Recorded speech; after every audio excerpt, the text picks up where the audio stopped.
Sempre que acontece uma tragédia no Brasil, como foi a queda do avião nessa semana, isso gera uma comoção pública, né? A gente entra em profunda reflexão de entender por que a espiritualidade nos apresenta essas experiências, né?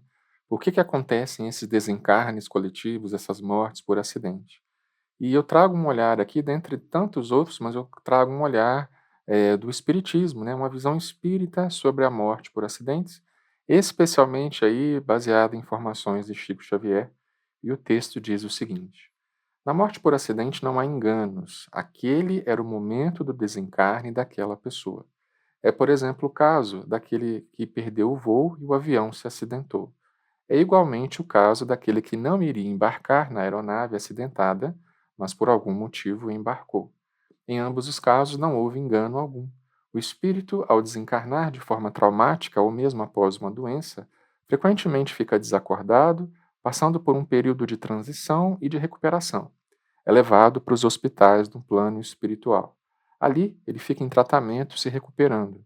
O período de recuperação varia de acordo com cada caso. E outro ponto importante: pode acontecer também de, no caso de um acidente grave, o espírito ser desligado instantes antes de o corpo sofrer danos muito graves. E por que isso acontece? Para que aquela pessoa não sinta todo o trauma, toda a dor do acidente. Aquele espírito é retirado do corpo milésimos de segundos antes de o corpo sofrer os ferimentos do acidente. Nesse caso, o corpo se desgasta, mas o espírito não sofre o trauma. Então, é uma visão que nos conforta, que nos traz respostas sobre o que ocorre, né, durante um desencarne coletivo, um acidente que arrebata muitas almas para o plano espiritual.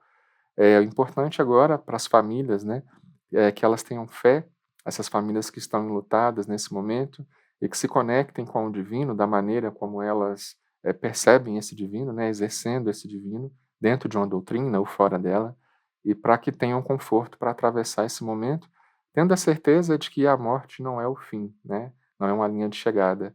O que ocorre é que essas pessoas continuam vivas, mas de uma outra maneira, não mais no plano físico, mas agora no plano espiritual, e que o nosso processo evolutivo continua sempre.